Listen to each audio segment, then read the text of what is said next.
But the video that we're about to watch right now is a video that BJ from That Surprise Witness posted earlier today, where she actually digs in and reveals some of the things we don't know about Kim Porter's passing. Okay, so let me bring that up on the screen. Bear with me one moment. Thank you, Tupac. Thank you, Mr. Cal. Y'all are the bomb. Let's see, this might actually start in the middle because I was already watching it. So I might have to pull it back. Let's see. And while this is loading, it's raining, so my internet is not as fast as it should be. There we go. Thank you for hitting that like button, and thank you for subscribing to the channel. We need to revisit Kim Porter's mysterious and All right, let me give her a chance to do what she ever did. Oh, I hate that it froze on that face. Bear with me a second. I love technology. This already. I have been covering every single day, Monday through Friday, the Sean P. Diddy Puff Daddy Combs trial, the criminal trial. It's not televised, so I'll usually have like 5 to 7 tabs open. I'm reading tweets, live tweets from inside the courtroom, and some stuff has come up at the trial recently that has caused me some concern about Kim Porter's death, and it's just the webbing. Let me show you what I mean. I did make this Twitter thread, which you are, welcome to go and read along as we're going through here, but I wanted to memorialize it in a video because Twitter threads get lost, and I guess videos do too, but I just want to sound the alarm here. Okay, so if you will recall from this video I made, I think the original title was "What Was in Kim Porter's Nightstand?" It might even still be the title. I kind of thought one of the most important details from Kim Porter's death scene that was found was this right here. Look, here is the autopsy report. A bottle of zolpidem tartrate. Now, I looked this up, and according to the internet, that's Ambien, which is like a sleep aid, a prescription strength sleeping medicine. This was found at her death scene, but it was not prescribed to Kim Porter. Who was it prescribed to then? Hopefully not Frank Black. Or May Frank 19th, White. a lot of pictures were released from Sean P. Puff Daddy Combs' arrest. Now, did you know that he was going, you probably forgot, I don't know, I mean, I kind of forgot. Do you know he was going to get arrested? He was going to turn himself in. He was going to negotiate turning himself in back in September. But the day before he was supposed to do that, he was actually arrested in the hotel lobby of the hotel that he was staying in Manhattan.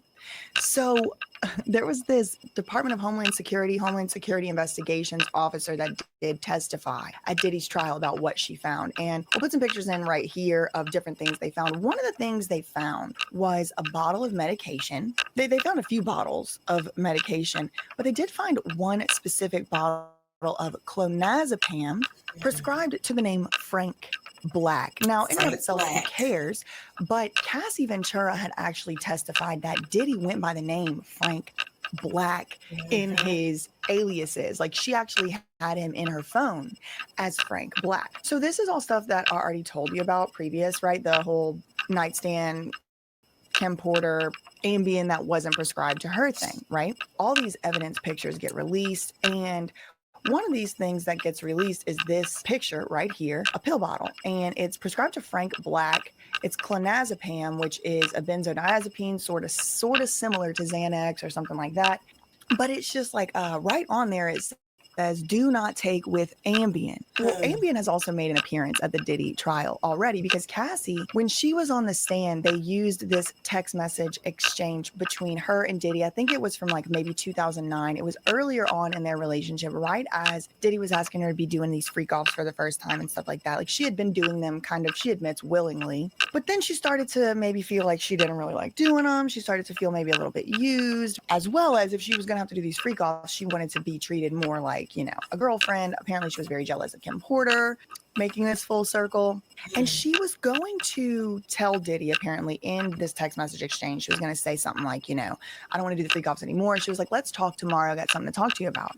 And Diddy's like, "Is it going to stress me out?" And she's like, "No, it's just about the freak offs." Now, remember, this is 2009. It's like more than 15 years ago at this point. And he's like, "Is it going to stress me out?" And she's like, oh, no, well, it's not that serious. It's just about freak offs or whatever. And he's like, I already know. You don't want to do them anymore. You so predictable. And she was like, okay, well, since you already know and I'm so predictable, then that's it. So I guess there's no need to talk about it further. Kiki, talk to you tomorrow. And then he responded like, you gonna stop shutting me down and telling me what to do? I don't know, something, whatever. So he's like, all right, I'm going to sleep. Just took a Ambien. So it's like, okay, interesting. Diddy likes to take Ambien. Boom, 15 years later, we have clonazepam prescribed to a guy named Frank Black. Now, look, listen, y'all know I was looking up all these addresses in these pharmacies. We're not going to go down that rabbit hole right now because we need to talk about how this relates back to Kim Porter. So Frank Black, Cassie testified, was an alias that Diddy would use instead of using his real name. One of the names he also used would be Frank White, which is interesting because Biggie Smalls also apparently went by that name. And Cassie's firstborn with Alex Fine's name is Frankie, apparently. Not really sure what that's about. It just started making me want to ask more questions about this Kim Porter scene. If you're wondering who this redacted doctor's name is, it wasn't redacted on everybody's publicly available coroner's report, nor Jasmine actually requested this a couple months before I did, and they did not redact the doctor. The doctor's name in that case is Dr. Michael Farzam, okay? So look at this right here. On November 12th, Dr. Farzam responded to the residents. Upon examination of Kim Porter, she had cold, flu-like symptoms. He treated her. She had a very high fever. As we all know, she did pass away, and the official cause of death was listed as pneumonia. Now, I did a whole video on this autopsy report and, just the different things in here, so y'all can go watch that if you are interested. But I wanted to focus right here. Look right here. See the partially empty bottle of zolpidem tartrate, which apparently is Ambien, according to my Google search, which was not prescribed to Kim Porter. Who was the Ambien prescribed to? I mean, now I'm wondering, was it Frank Black? Who was the Ambien in the nightstand prescribed to? Okay, and why was it in Kim Porter's nightstand? And Dr. Farzam, who treated Kim Porter, also treated and called the police on Kanye West just 2 years earlier in 2016. Here's the 911 call, if y'all want to take a listen to that, of Dr. Farzam calling the cops on Kanye. I don't get any weapons or anything like that. It's the 911 call made the night Kanye West suffered a mental breakdown. You're his doctor, sir, is that correct? Yes, correct. Kanye's personal physician, Dr. Michael Farzam, called 911 after the singer acted erratically at his trainer's house. Dr. Farzam is a concierge physician who makes house calls in his BMW. He requested police backup. I'm just calling for my cell phone to request if we can have some police backup because I don't think the paramedics, I think he definitely is going to need to be hospitalized. According to reports, the doctor told 911 he needed help for a male with mental illness. To protect Kanye's identity, the doctor identified him as Jim Jones. This guy right here not only treated Kim Porter on her deathbed, but he was at the scene when the cops were there, and he spoke to the cops on the scene, according to the police report, the coroner's report, and all that. I tagged the wrong yay in my thread, my bad. He's the one that basically got Kanye West locked up against his will. Like the big moment in 2016 that a lot of people attribute to making Kanye kind of lose it. Even Kanye said it was a traumatic experience and it was horrible. It was the worst thing he's ever been through. So the guy who called the cops on him, a lot of people think it was Harvey Pasternak, but I think Harvey Pasternak was just in attendance, or Kanye was at Harvey, whatever his name is, Pasternak's house. Dr. Farzam is the one who is accredited with making this 911 call, and the 911 call is public. And of course, Harvey Levin from TMZ was on the beat. He was the gang's all here because Mark Garagos, we'll do a separate video on this, but he was also accused by Jonathan Oddie of being the one who negotiates all these strange NDA settlement deals for Diddy. And Mark Garagos' daughter, Teeny Garagos, is one of the lead major attorneys on Diddy's defense team right now in the criminal case. So it's just all the same people coming back up. Because look, Harvey Levin, the exclusive releasing the 911 call. You can't get a 911 call. You cannot get a 911 call by FOIA request in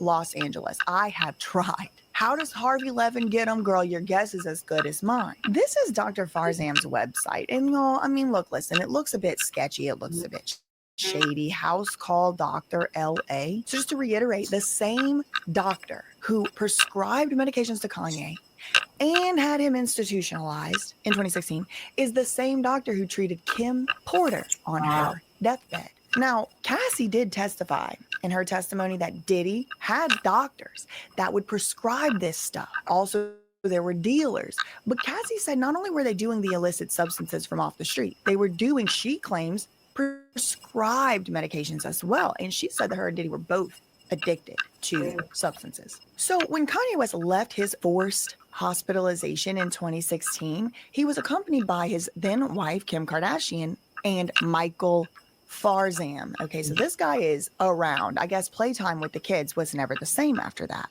Michael Farzam called 911 after the singer acted erratically at his trainer's house. He was threatened. This is a trainer. Come to find out, he was actually Canadian intelligence, but this is my trainer. Anyway, we saw another usual suspect, TMZ, shilling for how dangerous Kanye supposedly was and how worried Dr. Farzam was.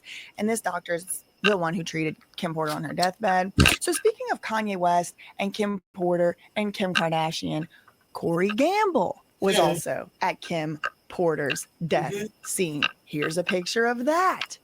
Corey Gamble is Kris Jenner's boyfriend, and he used to work, or maybe still does, for or with Scooter Braun. He was Justin Bieber's tour manager for a while with Scooter Braun, and Kris is apparently in Paris right now with Corey. Look, here's some fresh pics from like yesterday or the day before. Now, Corey Gamble also accompanied Diddy to go see Donald Trump in 2016. I think this is when he was still running for president. I think he went to Trump Tower. It wasn't the White House at this point. And in my video about this, I kind of speculate. I mean, this is the first time I called Corey Handler Gamble. This is one of my first videos ever.